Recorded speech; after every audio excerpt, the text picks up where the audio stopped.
പുതിയൊരു വണ്ടി എടുത്തിട്ട് ആദ്യമായിട്ട് ഓടുന്ന പോലീസ് സ്റ്റേഷനിലോട്ടോ വല്ലാത്ത അവസ്ഥയാണ്. നിങ്ങളെന്താ നിങ്ങളുടെ ഈ വണ്ടിക്കകത്ത് ഒരു ബൊക്കയൊക്കെ വെച്ചേക്കുന്നത് എന്തോ? ഇത് ശരിക്കും ബൊക്കയല്ല, ഇത് റീത്താണ്. ഇത് നമ്മുടെ കുടുംബത്തിന്റെ റീത്ത് വെച്ചിരിക്കുകയാണ്. അതായത് ഈ കാണുന്ന റീത്തല്ലേ? അതെ. ഓ, നിങ്ങളുടെ കുടുംബത്തിന്റെ കടുകറയിൽ കുടുംബം. പുതിയ വണ്ടി വാങ്ങിയത് റോഡിൽ കൂടി ഓടി നടക്കാനുള്ള ആഗ്രഹത്തിൽ സകല സംവിധാനങ്ങളും ഉപയോഗിച്ച് വാങ്ങിയ വാഹനമാണ്. ഒരു 9 ലക്ഷം രൂപ ഫിനാൻസ് ഇട്ടിട്ട് വാങ്ങിയ വാഹനമാണ്. നമസ്കാരം. ടോപ് ടേഷൻസിന്റെ പുതിയൊരു എപ്പിസോഡിലേക്ക് മാന്യപ്രേക്ഷകർക്ക് സ്വാഗതം. ഇന്ന് നമ്മൾ ഒരു പുതിയ കാർ വാങ്ങിയിട്ട് അത് ഉപയോഗിക്കാൻ കഴിയാത്ത രീതിയിൽ അവസ്ഥയിലെത്തിയിരിക്കുന്ന ഒരു ആളുടെ കഥയുമായിട്ടാണ് വന്നിരിക്കുന്നത്. അത് നിങ്ങളുടെ മുൻപിലേക്ക് ഈ കാര്യം എത്തിക്കണമെന്ന് തോന്നി. അതുകൊണ്ടാണ് ഞങ്ങൾ ഈ ഫീച്ചർ നിങ്ങളുടെ മുമ്പിലേക്ക് എത്തിക്കുന്നത്. ഇയാൾ 10 ലക്ഷം രൂപ ഫിനാൻസ് ചെയ്താണ് ഈ വണ്ടി വാങ്ങിയിരുന്നത്. പക്ഷേ അത് ഉപയോഗിക്കാൻ കഴിയാത്ത രീതിയിൽ ഇപ്പോൾ അയാൾ അതിനു മുകളിൽ ഒരു റീത്ത് വെച്ചിരിക്കുകയാണ്. കാറിന് മുകളിൽ ഒരു റീത്ത് വെച്ച് അത് ഉപയോഗിക്കാൻ സാധിക്കില്ല. അത് മരിച്ചതിന് തുല്യമായിട്ട്, അത് ഉപയോഗിക്കാൻ സാധിക്കാത്തൊരു ഡെഡ് വണ്ടിയായിട്ടാണ് അവിടെ കിടക്കുന്നത്. അതുകൊണ്ട് തന്നെയാണ് അദ്ദേഹം അതിന്റെ മുകളിൽ അവരുടെ വീട്ടുപേര് വെച്ചിട്ടൊരു റീത്തും വെച്ചിട്ടുണ്ട്.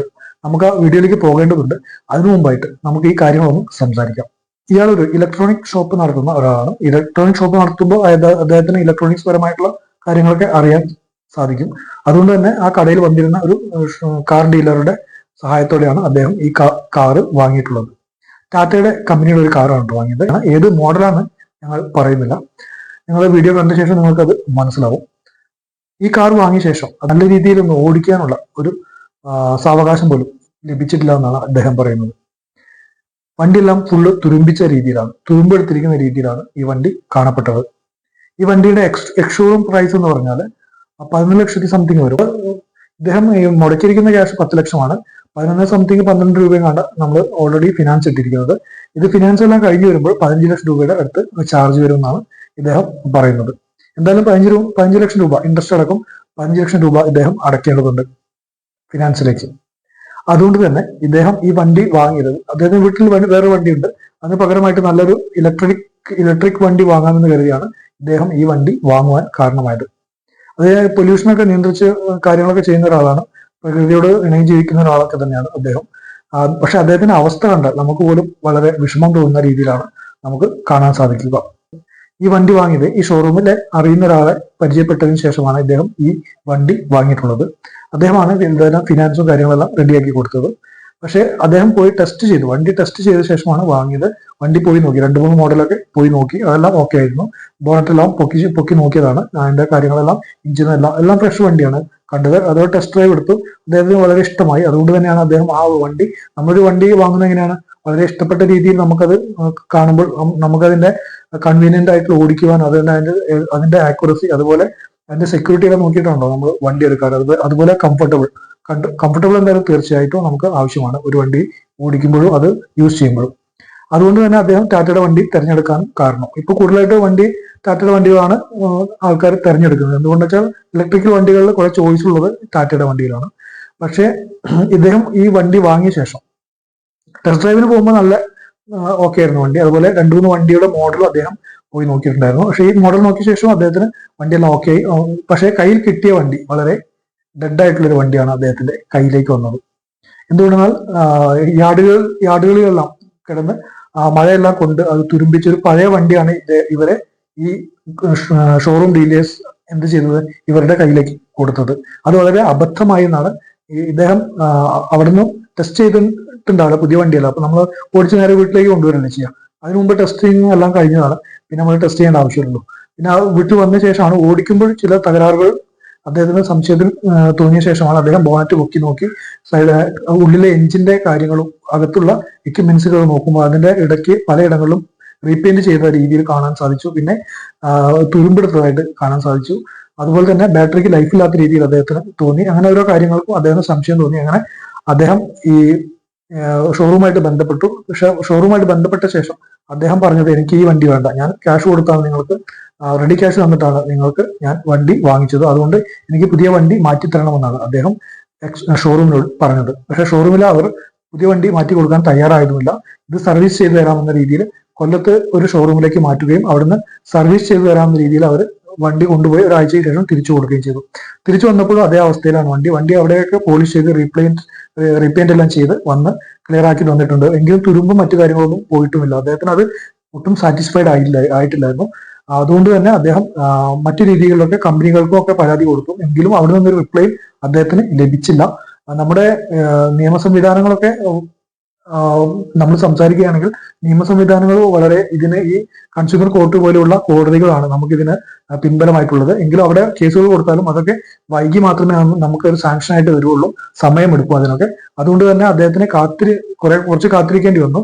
ഈ പ്രശ്നങ്ങളെല്ലാം പെട്ട് അദ്ദേഹം കുറെ നൂലാമാലകൾ പ്രശ്നങ്ങളിലൊക്കെ പെടുകയും ചെയ്തു. എങ്കിലും ഇദ്ദേഹം ഇപ്പോൾ കൺസ്യൂമർ കോടതിയിൽ കേസ് ഫയൽ ചെയ്തിരിക്കുകയാണ് ഈ ഷോറൂം ഓണർക്കെതിരെ. അതുകൊണ്ട് തന്നെ അദ്ദേഹം ഇനി കാത്തിരിക്കുന്നത് ഇതിന്റെ വിധിയെക്കുറിച്ചാണ്. ഷോറൂമിലെ ഏത് ഓണർ ആയാലും അവർക്ക് ഇതിന്റെ ഒരു പ്രതിവിധി ഉണ്ടാക്കി കൊടുക്കേണ്ടത് അവരുടെ അത്യാവശ്യം തന്നെയാണ്. കേസുപരമായി പോകുമെന്ന് പറയുമ്പോൾ അവരുടെ വോയിസ് മാറുന്ന രീതിയിലൊക്കെ അയാളോട് സംസാരിച്ചെന്നാണ് അദ്ദേഹം പറയുന്നത്. അതുകൊണ്ട് തന്നെ നമുക്ക് അതിന്റെ കഥകൾ ഫുള്ളായിട്ട് ഒന്ന് കേൾക്കാം. നമുക്ക് അദ്ദേഹത്തിന്റെ വാക്കുകളിലേക്ക് പോയിട്ട് വരാം.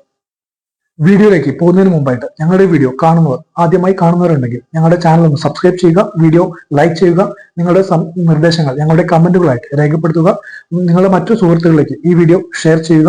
നിങ്ങളുടെ സപ്പോർട്ട് ഞങ്ങൾക്ക് വളരെ വിലപ്പെട്ടതാണ്. നമുക്ക് വീഡിയോയിലേക്ക് ഒന്ന് പോയിട്ട് വരാം. അപ്പൊ ചേട്ടാ നമസ്കാരം. നമസ്കാരം. നിങ്ങളെന്താ നിങ്ങളുടെ ഈ വണ്ടിക്കകത്ത് ഒരു ബൊക്കയൊക്കെ വെച്ചേക്കുന്നത് എന്തോ? ഇത് ശരിക്കും ബൊക്കയല്ല, ഇത് റീത്താണ്. ഇത് നമ്മുടെ കുടുംബത്തിന്റെ റീത്ത് വെച്ചിരിക്കുകയാണ്. അതായത് ഈ കാണുന്ന റീത്തല്ലേ? അതെ. ഓ, നിങ്ങളുടെ കുടുംബത്തിന്റെ കടുകറയിൽ കുടുംബം. പുതിയ വണ്ടിയൊക്കെ വാങ്ങിച്ചിട്ട് റീത്താണ് നോക്കുന്നത്? പുതിയ വണ്ടി വാങ്ങിയത് റോഡിൽ കൂടി ഓടി നടക്കാനുള്ള ആഗ്രഹത്തിൽ സകല സംവിധാനങ്ങളും ഉപയോഗിച്ച് വാങ്ങിയ വാഹനമാണ്. സംവിധാനം എന്ന് പറഞ്ഞാൽ നിലവിലൊരു വാഹനം കിടപ്പുണ്ട്, അത് കൊടുത്തിട്ട് അതിന്റെ പൈസ ഉപയോഗിക്കാന്ന് പറഞ്ഞിട്ട് കുറച്ച് പൈസയൊക്കെ വാങ്ങിയിട്ട് ഒരു 9 ലക്ഷം രൂപ ഫിനാൻസ് ഇട്ടിട്ട് വാങ്ങിയ വാഹനമാണ്. വണ്ടിയിൽ ഇറങ്ങിയപ്പോൾ 11-35 വണ്ടിക്ക് വിലയായി. അപ്പോൾ നമ്മൾ സന്തോഷമായിട്ട് ബാക്കി ഭാഗങ്ങളെല്ലാം നടന്നു. ഡെലിവറി കഴിഞ്ഞ് വാഹനം വീട്ടിൽ കൊണ്ടുവന്ന് ഇതുപോലെ ഇവിടെ ഇട്ട്, അപ്പോൾ അവർ മാലയൊക്കെ ഇട്ട് നല്ല തുണിയൊക്കെ മാറ്റി കേക്കൊക്കെ മുറിച്ചിട്ടാണ് തന്നത്. ഇവിടെ ഇതുപോലെ ഈ മുറ്റത്ത് തന്നെ കൊണ്ടുവന്നിട്ട് വണ്ടി ഇട്ടിട്ട് എന്നാൽ അമ്പലത്തിൽ കൊണ്ടുപോകണ്ടേ, അതിൽ കിടന്ന് മാല മാറ്റാമെന്ന് കരുതിയിട്ട് ബോണറ്റ് തുറന്ന് മാല മാറ്റാൻ വേണ്ടി ശരിക്കും വണ്ടിയിലോട്ട് നോക്കുമ്പോഴേക്കും നമ്മൾ ശരിക്കും കണ്ണിൽ ഇരുട്ട് കയറിപ്പോയി തന്നെ പറയാം. അതെന്ത് പറ്റി? കാരണം ഇതിനകത്ത് പുറത്ത് കണ്ട അവസ്ഥയല്ലായിരുന്നു. ബോണറ്റ് തുറന്ന് നോക്കിയപ്പോൾ കംപ്ലീറ്റ് സാധനങ്ങളും തുരുമ്പിച്ചും ദ്രവിച്ചും, ഈ അലുമിനിയം പാർട്സുകളൊക്കെ ദ്രവിച്ചും, ഇരുമ്പ് സാധനങ്ങൾ കുറേ ഇതിന്റെ തുരുമ്പിച്ചും ഇരിക്കുന്ന അവസ്ഥയാണ്. പക്ഷേ ഒരു മിനിറ്റ് നമുക്ക് ആർക്കും ശബ്ദം വെളിയിലെടുക്കാൻ പറ്റാത്ത അവസ്ഥയായിപ്പോയി. കാരണം നമുക്ക് പുതിയ വാഹനത്തെക്കുറിച്ചൊരു കാഴ്ചപ്പാടല്ലോ. നിലവിൽ ഉടനെ തന്നെ അവരെ വിളിച്ച് വിവരം പറഞ്ഞു. അപ്പോൾ വണ്ടി കൊണ്ട് കാണിക്കണമെന്ന് പറഞ്ഞു. അടുത്ത ദിവസം വണ്ടി കൊണ്ട് കാണിച്ചു. വണ്ടി കൊണ്ട് കാണിച്ചിട്ട് നമ്മളോട് പറഞ്ഞു, നിങ്ങൾക്ക് ഈ വണ്ടി കാണാനാണ് തന്നിരിക്കുന്നത്, ഒരു കാരണവശാലും ഒരു പണിയും ചെയ്യരുത്, ഒരു പണിയും ചെയ്ത് തരരുത്, നിങ്ങൾ നോക്കിയിട്ട് എനിക്ക് എൻ്റെ റിപ്പോർട്ട് തരാൻ പറഞ്ഞ് വണ്ടി കൊടുത്തു. അവർക്ക് വണ്ടി ഇട്ടേക്കണമെന്ന് പറഞ്ഞുകൊണ്ട് വണ്ടി ഇട്ടിട്ട് പോരുന്നു.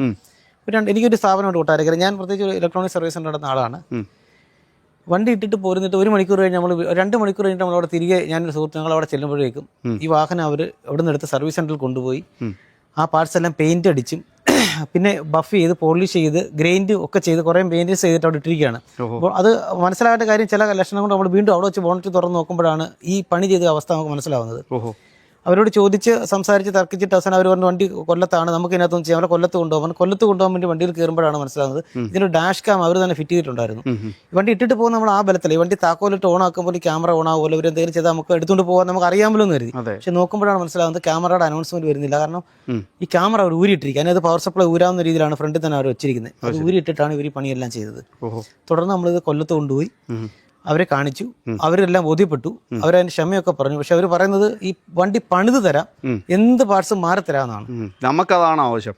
എന്നെ സംബന്ധിച്ചുള്ള ഞാൻ ഒരു അതിൻ്റെ ടോപ്പ് എൻഡ് വണ്ടി നോക്കിയിട്ട് അതിന് ഈ വണ്ടി അവർക്ക് തരാനുള്ളൂ, അതിൻ്റെ തൊട്ട് താഴത്തെ വണ്ടിയുടെ ചില സ്പെസിഫിക്കേഷൻ പറഞ്ഞ് നമ്മളെ ബോധ്യപ്പെടുത്തി നമ്മൾ ഈ വണ്ടിയാണ് എടുക്കുന്നത് പറഞ്ഞാൽ നമുക്ക് ബ്രാൻഡ് ന്യൂ കൊടുത്ത പൈസയ്ക്ക് മൂല്യമുള്ള പുതിയ വണ്ടി തന്നെ കിട്ടണം. പ്രത്യേകിച്ച് ഇതൊരു ഇലക്ട്രിക്കൽ വണ്ടിയാണ്, ഇതൊരു മോട്ടറൈസ്ഡ് വണ്ടിയല്ല, കായാലും ഒരു എഞ്ചിനുള്ള വണ്ടിയാണെങ്കിൽ ഒരു പരിധി വരെ ചിലപ്പോൾ ഇതൊക്കെ പറഞ്ഞാൽ നമ്മൾ വിശ്വസിക്കാം. അതായത് ഒന്ന് ക്ലാരിഫൈ ചെയ്യണം, അതായത് ഇതെന്ന് പറയുന്നത് ശരിക്കും ബാറ്ററിയും കറണ്ടും വയറും വള്ളിയും കൊണ്ട് മാത്രം ഓടുന്നൊരു വണ്ടിയാണ്. വയറും വള്ളി ഉദ്ദേശം എന്ന് വെച്ചാൽ വയറിങ്ങും മോട്ടറും സംഭവങ്ങളും മാത്രം കൊണ്ട് ഇലക്ട്രോണിക് സംവിധാനങ്ങളും വെച്ച് ക്രോഡീകരിച്ച് ഓടുന്നൊരു വണ്ടിയാണ്. ഇതിനകത്ത് ഇത്രയും ദ്രവിച്ച അവസ്ഥയിൽ ഈ സംഭവം കാണുമ്പോൾ ഇത് ഓട്ടത്തിൽ ഇതിനകത്ത് വേണമെങ്കിൽ തീ പിടിക്കാം. അതിന്റെ കാരണം എന്ന് പറയുന്നത് ഈ ഇലക്ട്രിക്കൽ സാധനങ്ങളൊക്കെ ഇരുന്ന് ദ്രവിച്ചിട്ട് എന്തൊക്കെ സംഭവിക്കും നമുക്കകത്തിരുന്ന് നോക്കുമ്പോൾ ഒന്നും മനസ്സിലാക്കാൻ പോലും പറ്റൂലല്ലോ. ഇതിന്റെ ടെക്നിക്കൽ നമ്മൾ കാര്യങ്ങൾ പഠിച്ചു വരാൻ പോകുന്നതേ ഉള്ളൂ. അപ്പൊ ഇതിനെ ഒരു കാരണവശാലും നമുക്ക് വിശ്വസിച്ച് കൊണ്ടുപോകാൻ പറ്റുന്ന അവസ്ഥ. പാർട്സ് നിങ്ങൾക്ക് മാറി കിട്ടണ്ട. ഇതിനെ പാർട്സ് മാറി ഇത് ഉപയോഗിക്കാൻ പറ്റൂല. കാരണം നമുക്ക് ഇതിനകത്തൊരു വിശ്വസനീയതയില്ല, വിശ്വാസമില്ലാത്തൊരവസ്ഥയിൽ വണ്ടി കൊണ്ടു നടക്കുന്നത് എങ്ങനെയാണ്. പ്രത്യേകിച്ച് ഒരു ഇലക്ട്രിക്കൽ വണ്ടി നമ്മൾ പലയിടത്തും കണ്ടിട്ടുണ്ട്, വണ്ടികൾ ഇങ്ങനെ പ്രശ്നങ്ങൾ വരുന്നു, തീ കത്തുന്നു. പക്ഷേ എന്തെങ്കിലും ഒരു കാരണം കാണും. ഇതും അത്ര ഒരു കാരണമാകുന്നു. ഇപ്പൊ ഞാൻ ഒറ്റയ്ക്ക് പോകുന്ന ഒരു അവസ്ഥയില്ല, ഞാൻ ഫാമിലിയായിട്ട് പോകാനുള്ള ഉദ്ദേശത്തിൽ വാങ്ങിയൊരു വാഹനമാണ്. ഇതിന് ഒരു കാരണവശാലും നമുക്ക് ഉപയോഗിക്കാൻ പറ്റൂല. അതിനുശേഷം നമ്മളിത് പോവുകയും ഇവരുടെ യാർഡ് ഇതിനകത്ത് ചില കാര്യങ്ങളൊക്കെ മനസ്സിലായി എന്താണ് സംഭവിച്ചതെന്നെല്ലാം മനസ്സിലാക്കിയപ്പോഴേക്കാണ് നമുക്ക് മനസ്സിലായത് ഈ വാഹനം യഥാർത്ഥത്തിൽ 1-ാം മാസത്തിൽ വന്നൊരു വാഹനമാണ്. 1-ാം മാസം പ്രൊഡക്ഷൻ ചെയ്ത വാഹനമാണ്. ഞാൻ എടുത്തത് 8-ാം മാസത്തിലാണ്. 8-ാം മാസത്തിലാണ് എനിക്ക് വാഹനം തരുന്നത്. പക്ഷേ എന്നത് പറഞ്ഞ് മനസ്സിലാക്കാതെയാണ് വാഹനം തരുമെന്ന് പറഞ്ഞാൽ. പിന്നെ ഡെലിവറി ചെയ്തപ്പോൾ തുറന്ന് നോക്കിക്കൂടെ എന്ന് വെച്ചാൽ ഇതിന്റെ ഡെലിവറി നമ്മൾ കണ്ടാൽ മനസ്സിലാക്കാൻ പറ്റും. അങ്ങനെ തുറന്ന് നോക്കത്തക്കോണം അവിശ്വസനീയമായ ഒരു സംഭവം അതിൽ കണ്ടില്ല.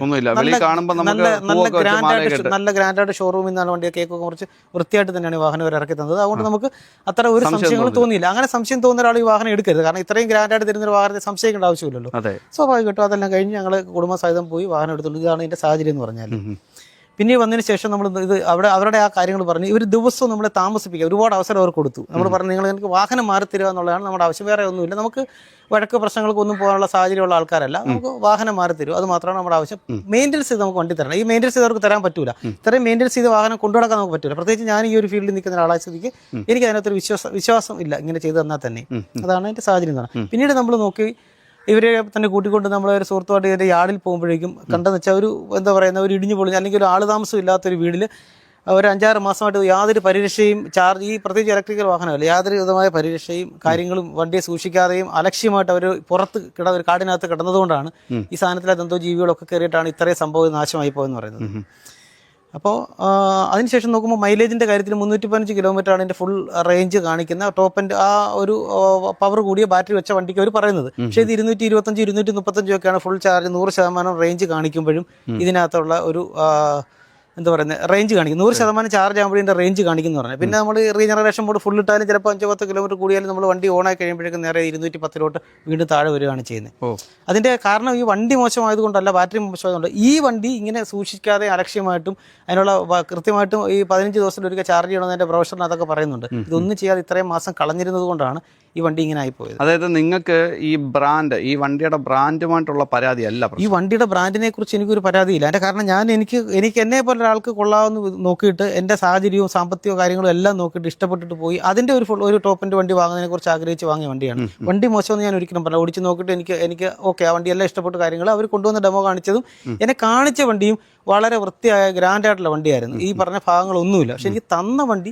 ഇങ്ങനെ ആയിപ്പോയി. അത് ഇത് ചെയ്തെന്ന് പറഞ്ഞത് എന്നോടുള്ള വിശ്വാസവഞ്ചനയാണ്. ഞാൻ അവരിൽ വിശ്വസിച്ച് പോയപ്പോൾ അവർ ശരിക്കും ഇത് എനിക്ക് മനഃപൂർവ്വം നഷ്ടം വരണമെന്നും അവർക്ക് അമിതമായ ലാഭം ഉണ്ടാവണമെന്നും പറഞ്ഞിട്ട് അവർ ചെയ്ത പണിയാണിത്. ഒരാളല്ല, ഇത് നമുക്ക് മനസ്സിലാക്കിയത് ഇവരെല്ലാവരും കൊട്ടാരക്കരയും അല്ലെങ്കിൽ കൊല്ലം ഇവരെല്ലാം അറിഞ്ഞുകൊണ്ട് തന്നെ. ഇത് ഞാൻ വാഹനം എടുത്തത് കൊട്ടാരക്കര ഷോറൂമിൽ നിന്നാണ്. ഇതിന്റെ ബാക്കി ഡോക്യുമെന്റേഷൻ കാര്യങ്ങളെല്ലാം വന്നിരിക്കുന്ന കൊല്ലം ഷോറൂമിൽ നിന്നാണ്. കൊല്ലത്തെ യാർഡിലാണ് ഈ വാഹനം കിടന്നിട്ടുള്ളത്. അപ്പൊ ഈ നമുക്ക് പ്രശ്നമുള്ളത് ഈ ഷോറൂം ഇതിനെ കൃത്യമായിട്ട് മെയിൻറ്റെയിൻ ചെയ്യാതെ തന്നു. തീർച്ചയായും ഷോറൂമിനെ മെയിൻറ്റെയിൻ ചെയ്യാത്തതിനുപരി ഇവരിത് അറിഞ്ഞുകൊണ്ട് നമുക്ക് നഷ്ടം സംഭവിക്കണമെന്ന് മനഃപൂർവ്വം നമ്മളെ ചതിക്കുവരെ ചെയ്യുന്നു പറഞ്ഞത്. നമ്മളെ സംബന്ധിച്ച് സ്വാഭാവികമായിട്ട് ഞാൻ പറഞ്ഞില്ല, ഞാൻ ഇങ്ങനെ ഒരു ഫീൽഡിലേക്ക് നമ്മളോട് ഒരാളെ അവർക്ക് നമുക്ക് വ്യക്തമായിട്ട് രീതിയിൽ എനിക്ക് തരുന്ന എൻ്റെ ഒരു സുഹൃത്താണ് ഈ വാഹനം തരുന്നത്. അവൻ തന്നെ കടയിൽ പല സാധനങ്ങൾ റിപ്പയർ ചെയ്യാൻ മുൻകാലത്ത് വന്നിട്ടുള്ളതുമാണ്. അപ്പോൾ അവനെ തന്നെ അറിയാം നമുക്ക് ഈ കാര്യങ്ങൾ അറിയാവുന്നു. പക്ഷേ എന്തുകൊണ്ട് ഇതിനെ അറിഞ്ഞുകൊണ്ട് ഇങ്ങനെ മനഃപൂർവ്വം നമുക്ക് ചതിച്ചു എന്നുള്ളത് മനസ്സിലായില്ല. ചതി മനസ്സിലായതിൽ പിന്നെ നമ്മളവിടെ കാര്യങ്ങൾ പറഞ്ഞു. എനിക്ക് വാഹനം മാറി തരണം, വേറെ കാര്യമൊന്നുമില്ല, മാറി തരണമെന്ന് പറഞ്ഞു. പക്ഷേ അവർക്ക് മാറി തരാൻ ഓപ്ഷനില്ല, റിപ്പയർ തരാം. അതിനുശേഷം ഞാൻ എന്ത് ചെയ്തെന്ന് വെച്ചാൽ ഇവരെ പുറകെ നടന്ന് ക്ഷീണിച്ചിട്ട് ലാസ്റ്റ് കൺസ്യൂമർ കോർട്ടിൽ ഒരു കേസ് കൊടുത്തു. അപ്പോൾ കൺസ്യൂമർ കോർട്ടിൽ കേസ് കൊടുത്തതിന് ശേഷം പിന്നെ അത് കഴിഞ്ഞിട്ട് വരിക കാണാം എന്ന രീതിയിലായിപ്പോയി. അവർ നമ്മളെ അവിടെ ചെല്ലുമ്പോൾ നമ്മളെ ഒരു പരിഗണനയില്ല. പിന്നെ നമ്മളോട് ദേഷ്യമാണ്. പിന്നെ നമ്മുടെ ദേഷ്യത്തിനുപരി ഇവർ സെയിൽസിൻ്റെ പരിപാടി കഴിഞ്ഞു. വാഹനം അവർക്ക് തന്ന് പൈസ അവരുടെ കയ്യിലായി കഴിഞ്ഞാൽ അവരുടെ പരിപാടി കഴിഞ്ഞു. പിന്നെ സർവീസിലാണ് കഴി. സർവീസിൽ നിന്ന് വിളിച്ചിട്ട് നമ്മൾ ഈ കാര്യങ്ങളെല്ലാം പറയുമ്പോഴും അവർ പറയും സാറേ അത് ടാറ്റയ്ക്കൊക്കെ അന്നേരം റിപ്പോർട്ട് ചെയ്തു. അവർ പറയും സാറേ തുരുമ്പല്ല, ഇത് ഓക്സിഡേഷനാണ്, ഇതാണത്. നമ്മളിവിടെ തന്നെ കിടപ്പുണ്ട്, 7-8 വർഷമായി വണ്ടി കിടപ്പുണ്ടോ എന്ന് നോക്കി അറിയാൻ പറ്റും. ഈ പറഞ്ഞ സാധനങ്ങളൊന്നും അതിനകത്തില്ല. അല്ലെങ്കിൽ തന്നെ ഇങ്ങനെ കിടന്ന ഈ സംഭവങ്ങളൊന്നും ദ്രവിക്കത്തില്ല, അലുമിനിയം പാർട്സുകളൊന്നും ഇങ്ങനെ ദ്രവിച്ച് പോകില്ലെന്ന് പറഞ്ഞാൽ. അതിനുശേഷം പിന്നെയും ഇങ്ങനെ കൺസ്യൂമർ കോർട്ടായാൽ പോലും അതിങ്ങനെ വളരെ നീണ്ടുപോകുന്ന അവസ്ഥയാണ്. പെട്ടെന്ന് തന്നെ ഒരു അദാലത്ത് വിളിച്ചു. അതിനകത്ത് തന്നെ ഇവരാരും അപ്പിയർ ആവത്തില്ല. അപ്പോൾ നമ്മൾ വെറുതെ ഇവിടുന്ന് എല്ലാവരും രണ്ടുപേരും 5-6 മാസം കൊണ്ട് ഇതിൻ്റെ പുറകെ നടക്കണം, ഈ വാഹനത്തിൻ്റെ പുറകെ നടക്കുകയാണ്. ജോലിയും കളഞ്ഞ് കംപ്ലീറ്റ് എൻ്റെ മാനസികാവസ്ഥ, കുഞ്ഞുങ്ങളുടെ മാനസികാവസ്ഥ, അവളുടെ മാനസികാവസ്ഥ, എല്ലാവരുടെ മാനസികാവസ്ഥ വളരെ മോശം. ആരോടെങ്കിലും പറയാൻ പറ്റും. ഈ ചുറ്റുവട്ടത്തുള്ളവർക്ക് പോലും ശരിക്കും ഇതിനെപ്പറ്റി ഒന്നും അറിയത്തില്ല. കാരണം നമ്മളങ്ങനെ വളരെ ഡൗൺ ആയിട്ടാണ് കാര്യങ്ങൾ കൊണ്ടു നടക്കുന്നത് പറഞ്ഞാൽ. അതിനുശേഷം ഇപ്പം പോലീസിൽ പരാതി കൊടുത്തു. കൊട്ടാരക്കര പോലീസ് പരാതി കൊടുത്തു. അവർ തന്നെ ആദ്യം വിളിപ്പിച്ചു. അവരുടെ സമ്മർദ്ദത്തിന് വഴങ്ങിയിട്ടാകണം, എന്തായാലും കൊള്ളാം, നമുക്കെതിരെ അവർക്കെതിരെ ചീറ്റിംഗ് കേസ് എടുക്കാൻ പറഞ്ഞു. എടുത്തില്ല, വഞ്ചനാ കുറ്റം അതെടുക്കാൻ പറ്റൂലെന്ന് പറഞ്ഞു. അതിനുശേഷം ഹയർ അതോറിറ്റിയിൽ കൊടുത്തു. അതും വീണ്ടും അവർ നമ്മളെ കേസെടുക്കാൻ പറ്റത്തില്ലെന്ന് മടക്കി അയക്കുകയാണ് ചെയ്തത്. ഇപ്പോൾ പിന്നെ അതിന് ശേഷം ഇപ്പം ഫസ്റ്റ് ക്ലാസ് ജുഡീഷ്യൽ മജിസ്ട്രേറ്റിൽ ഫസ്റ്റിനകത്ത് ഇപ്പം നമ്മൾ വീണ്ടും അന്യായം ഫയൽ ചെയ്തിട്ടുണ്ട്. അപ്പൊ നമ്മൾ ഈ പറയുന്ന ആള് ഈ ചേട്ടന് വണ്ടി തന്ന ആൾക്കാരുടെ പേര് വെച്ചിട്ടാണ് കൊടുത്തേക്കുന്നത് അല്ലേ? തീർച്ചയായിട്ടും എനിക്കറിയാവുന്ന പേര്. ഇതിനകത്ത് തന്നെ സംഭവിക്കുന്ന പറഞ്ഞാൽ നമ്മളവിടെ ചെല്ലുമ്പോൾ അവരുടെ സെയിൽസ് ഹെഡ് എന്ന് പറഞ്ഞിട്ട് ഒരാളുണ്ട് കൊല്ലത്തുണ്ട്. പുള്ളി നമ്മുടെ മുന്നിൽ ഒന്ന് ചിരിച്ചു കാണിക്കുകയാണ് ചെയ്തത്. നമ്മളെ വളരെ മോശമായിട്ട് ചിരിച്ചു കാണിക്കുകയാണ് ചെയ്യുന്നത്, കളിയാക്കി. നിങ്ങൾ എന്നിട്ട് അവർ കൊട്ടാരക്കര കോട്ടയത്തെ സ്റ്റേഷനിൽ തന്നെ പറഞ്ഞു നിങ്ങളിതെല്ലാം അറിഞ്ഞ് കണ്ട് ഓഫർ ഇട്ടിട്ടാണ് വണ്ടി വാങ്ങിയത്. അതിനൊക്കെ വില കുറച്ചിട്ടാണ് ഞാൻ ആദ്യം പോയ സ്ഥലത്ത് എനിക്ക് വണ്ടി തരാമെന്ന് പറഞ്ഞത്. ഇവൻ നമ്മുടെ അടുത്ത് ഇത്രയും ഓഫർ അണ്ണാ ഇതേരം ഗോൾഡ് കോയിൻ ഓഫർ ഉണ്ട്, അതുകൊണ്ട് ഇതുകൊണ്ട് വേണ്ടുന്ന എല്ലാ കാര്യങ്ങളും ചെയ്തു തരാമെന്ന് പറഞ്ഞിട്ടാണ് സത്യത്തിൽ ചെയ്യുന്നു പറഞ്ഞു. അല്ല, ശരിക്കും അവര് പറഞ്ഞതിന്റെ കൂട്ട് ഓഫർ കണ്ടിട്ടാണ് നിങ്ങൾ ഈ വണ്ടി എടുത്തത്? ഒരു ഓഫർ നമുക്ക് കിട്ടിയ ഓഫർ ഇല്ല. യഥാർത്ഥത്തിൽ കമ്പനി ഒരു ഓഫർ എല്ലായിടത്തും ഉണ്ട്. ആ ഓഫർ അത് മറ്റ് സ്ഥാപനങ്ങളിൽ ഇവരും തരുന്ന ഓഫർ മാത്രമേ ഉള്ളൂ. ഇത് ഇട്ടേക്കുന്ന വിലയ്ക്കൊന്നും ഒരു മാനദണ്ഡമില്ലല്ലോ. ഓരോ സ്ഥാപനങ്ങളിൽ പോയാൽ ഇതിനകത്ത് ഇട്ടേക്കുന്ന വില ഓരോ സൈസ് വിലയാണ്. ഇത് ഒരു ഫിക്സഡ് പ്രൈസ് എന്ന രീതിയിലുള്ള ഒരു എക്സ്ട്രോറൂം പ്രൈസ് തോന്നുന്ന പൈസ ഇട്ടിട്ടാണ് ഓരോന്ന് ചെയ്തു തരുന്നു പറഞ്ഞാൽ പിന്നെ ഓഫറിലൊക്കെ പെടുത്തി കാണിക്കുന്നത്. യഥാർത്ഥത്തിൽ അങ്ങനെ ഒരു ഓഫർ ഒന്നും കിട്ടില്ല. അങ്ങനെ ഓഫർ ആണെങ്കിൽ അത്രയും വില കുറയണ്ടേ? നമ്മൾ വണ്ടി എടുക്കാൻ സമയത്ത് ബോണറ്റ് തുറന്ന് നോക്കാൻ പറ്റിയില്ല എന്നൊരു കാഴ്ചപ്പാടാണ് ഇപ്പോൾ പറയുന്നത്. സത്യത്തിൽ അങ്ങനെ ഒരാൾക്ക് സംഗതിയെ വിശ്വസിച്ച് ഒരു ബ്രാൻഡിനെ വിശ്വസിച്ച് അല്ലെങ്കിൽ ഒരു മുത്തൂറ്റ് അല്ലെങ്കിൽ ഒരു സംവിധാനത്തിന് വിശ്വസിച്ച് നമ്മൾ പോയി എടുക്കുമ്പോൾ ഇത്രയും വലിയൊരു വിശ്വാസവഞ്ചന ചെയ്യുന്നത് ഒരിക്കലും ശരിയല്ല. ഇത് സാധാരണക്കാരൻ ആര് വണ്ടി തുറന്നു നോക്കിയിട്ടുണ്ടാവും? ഞാൻ വാങ്ങാൻ പോയ വണ്ടി, എടുക്കാൻ പോയ വണ്ടി എല്ലാം ഞാൻ തുറന്നു നോക്കി, എല്ലാ ഭാഗങ്ങളും ചേട്ടൻ ഈ പറയുമ്പോഴായിരിക്കും ഈ വീഡിയോ കണ്ടിട്ട് ഒരുമാതിരിപ്പെട്ട ആൾക്കാർ അവരുടെ ബോണറ്റ് തുറന്നു നോക്കുന്നത്. തീർച്ചയായിട്ടും നിങ്ങളെല്ലാവരും ഈ ഇത്തരം രീതിയിൽ കബളിപ്പിക്കപ്പെടാതിരിക്കാൻ അറിയുന്ന ആൾക്കാരുണ്ട്, എക്സ്പീരിയൻസ് ഉള്ള ആൾക്കാരുണ്ട് പോയി എടുക്കുകയും ഈ വണ്ടിയുടെ തന്നെ ചേസ് നമ്പർ അടക്കം നോട്ട് ചെയ്ത് വെച്ചിട്ട് വണ്ടി തരുന്ന സമയത്ത് നിങ്ങളുടെ സ്ഥാനം തന്നെയാണ് തന്നെന്ന് നോക്കേണ്ട അവസ്ഥ വന്നിരിക്കുകയാണ്. കാരണം നമ്മൾ എന്ത് വിശ്വസിച്ച് വാങ്ങും? 10-13 ലക്ഷം, ഇത് 15 ലക്ഷം രൂപയോളാവും ഈ വാഹനം പുറത്തിറങ്ങി. ഇത് ഇനിയിപ്പോൾ ഇതിന്റെ ഫിനാൻസ് തീരുമ്പോഴേക്കും നമുക്കറിയാം 15 ലക്ഷം രൂപയുടെ ഫിനാൻസ് തീരുമ്പോഴേക്കും ഈ വണ്ടി കാണണം നിർബന്ധമില്ല. കാരണം ഇതെല്ലാം ലിത്യം ഫോസ്ഫേറ്റ് ബാറ്ററി എന്നും പറഞ്ഞൊക്കെയുള്ള ബാറ്ററി വെച്ചിട്ടാണ് ചെയ്യുന്നത്. ഇതിന്റെയൊക്കെ ഒരു സ്വഭാവം എന്ന് പറഞ്ഞാൽ ഈ ബാറ്ററി ഇപ്പോൾ ഏജിങ് ആയിപ്പോയി. ഏജിങ് ആയെന്ന് പറഞ്ഞാൽ അതിന്റെ ഇത്രയും നാൾ വെറുതെ കിടന്നപ്പോഴത്തേക്ക് അതിന്റെ പെർസെന്റേജ് എല്ലാം ചാർജിങ് ചെയ്യാതെ കിടന്നതുകൊണ്ട് ബാറ്ററി ഏജിങ് ആയിപ്പോയി. ഇനിയിപ്പോൾ നിങ്ങൾക്ക് ഇത് ഉപയോഗിക്കാൻ പറ്റത്തില്ല. അല്ല, ഇതിനി ഉപയോഗിച്ചാൽ ഇതിന് പെർഫോമൻസ് കിട്ടില്ല. ഇത് നമുക്ക് ധൈര്യമായിട്ട് വിശ്വസിച്ച് 4 കയറ്റുമ്പോഴേക്ക് വേണമെന്നുണ്ടെങ്കിൽ ബാറ്ററി ഡ്രെയിൻ ആയിട്ട് ഔട്ടായി പോകും. ഇതിന്റെ ബാറ്ററി എന്ന് വെച്ചാൽ നമ്മൾ സാധാരണ വണ്ടിയുടെ ബാറ്ററി പോലെ അല്ല, ലിത്യം അയൺ അല്ലെങ്കിൽ അങ്ങനെയുള്ള ബാറ്ററി. ഇതിനൊരു സ്വഭാവം എന്ന് പറയുന്നത് നമ്മൾ ഈ ഫീൽഡിൽ നിൽക്കുന്നത് നമുക്കറിയാം. ഇതൊരു ബാറ്ററി 3.2 വോൾട്ട് ബാറ്ററി ആണെങ്കിൽ നമ്മൾ മാക്സിമം 3.5 വോൾട്ടിലായിരിക്കും അവർ സെറ്റ് ചെയ്ത് വെക്കുന്നത്. അതിനെ 3.5 വോൾട്ട് ആയിരിക്കും കമ്പനി പറയുന്ന ബാറ്ററിക്ക് വെക്കാവുന്നത്. അവിടെ കൊണ്ട് ചാർജ് ചെയ്യുമ്പോൾ അതിൽ കൂടുതൽ വോൾട്ടേജ് കയറാത്ത രീതിയിൽ എത്ര സെറ്റിംഗ് അവിടെ വെച്ചിരിക്കും. തിരിച്ച് ഡിസ്ചാർജ് ചെയ്യുമ്പോഴും ഇതുപോലെയാണ്. 3.2 വോൾട്ടാണ്, ചിലപ്പോൾ 2.5 ആയിരിക്കും, അല്ലെങ്കിൽ 2.55 ആയിരിക്കും. ഈ വോൾട്ടേജിലായിരിക്കും ലോ വോൾട്ട് കട്ട് വെച്ചിരിക്കുന്നത്. പിന്നെ ഇത് നമുക്കറിയാം 350 വോൾട്ട് ഓടുന്ന ബാറ്ററിയാണ്. ചിലപ്പോൾ ഒരു പക്ഷേ 100 ബാറ്ററി കാണും. 3.2 അങ്ങനെ ഉണ്ടെങ്കിൽ 350 വോൾട്ട് കൊണ്ട് അത്രയും ബാറ്ററികളും ചിലപ്പോൾ കാണും. ഇതെല്ലാം സീരീസ് ചെയ്തും പാരലൽ ചെയ്തിട്ടാണ് വെച്ചിരിക്കുന്നത് പറയുന്നത്. ഇതിന്റെ ഓരോ സീരീസിലും എന്ത് ചെയ്യും, മോണിറ്റർ ചെയ്യാനുള്ള സംവിധാനം ഉണ്ടാവും.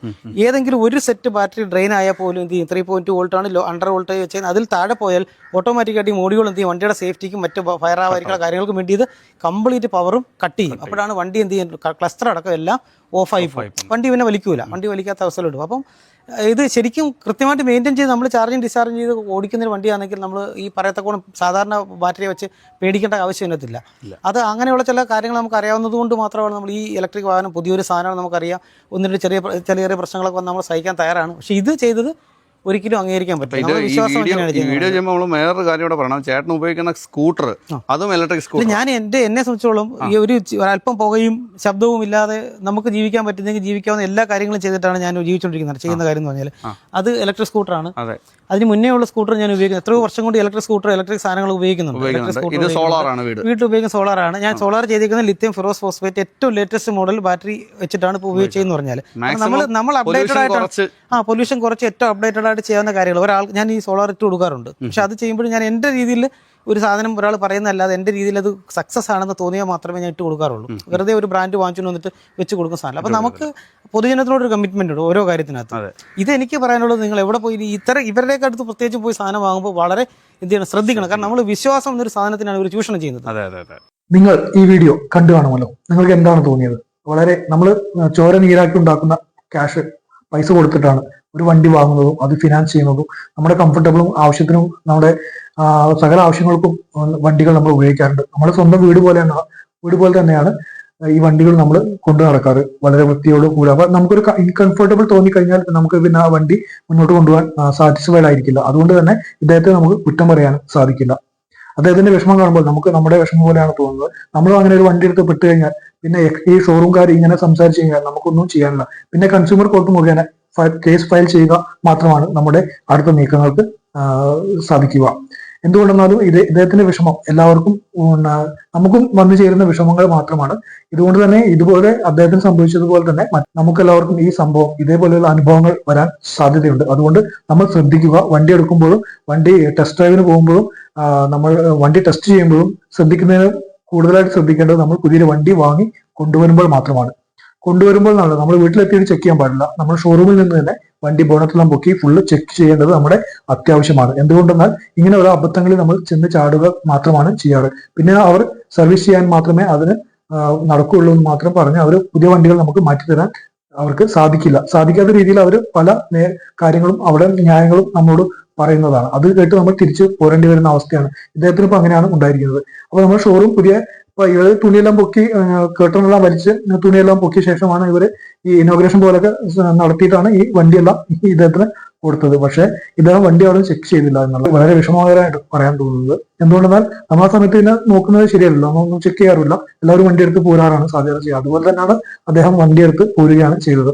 ഇനിയെങ്കിലും നമ്മൾ ശ്രദ്ധിക്കേണ്ടത് ഇതുപോലെ വണ്ടികൾ വാങ്ങുമ്പോൾ നമ്മുടെ യാർഡുകൾ കിടന്ന 1 വർഷമോ 2 വർഷമോ കിടന്ന ആയിട്ടുള്ള വണ്ടികളൊക്കെ പഴയ വണ്ടികളൊക്കെ അവിടെ കിടന്നിട്ടുണ്ടാവും. അത് അവർ എന്ത് ചെയ്യുന്നു, അതേ ഷോറൂം വിലയ്ക്ക് നമുക്ക് പ്രൈസ് നമ്മൾ നോക്കിയ വണ്ടികളും കാണിച്ച വണ്ടികളും ഒന്നും ആയിരിക്കില്ല നമുക്ക് ലഭിക്കുക. അതുകൊണ്ട് തന്നെ പുതിയ വണ്ടി വന്നതെന്ന് പറഞ്ഞ് നമുക്ക് ആ വണ്ടി തരികയും നമ്മൾ അത് കൊണ്ടുപോയി കഴിഞ്ഞാൽ ഇതുപോലെയുള്ള അവസ്ഥയിലേക്ക് നമ്മൾ എത്തിച്ചേരുകയും ചെയ്യും. അതുകൊണ്ട് നമ്മൾ മാക്സിമം ശ്രദ്ധിക്കുക. എല്ലാ കസ്റ്റമേഴ്സിനോടും ഡോക്ടേഴ്സിന്റെ ഈ വീഡിയോ കാണുന്ന എല്ലാവരും ഇതൊന്ന് ഷെയർ ചെയ്യുക, മറ്റുള്ളവരിലേക്ക് എത്തിക്കുക. ഈ ഇൻഫർമേഷൻ നല്ലൊരു ഇൻഫർമേഷൻ ആണ്. മറ്റാരും ഇതുപോലുള്ള അബദ്ധങ്ങൾ ചെന്ന് പെടാതിരിക്കാൻ നമുക്ക് ശ്രദ്ധിക്കേണ്ടതുണ്ട്. ഡോക്ടേഴ്സ് ഈ വീഡിയോ ഇവിടെ വൈൻഡപ്പ് ചെയ്യുകയാണ്. പുതിയൊരു വിഷയമായി ഞങ്ങൾ വരുന്നവരേക്ക് it's me signing off doctors.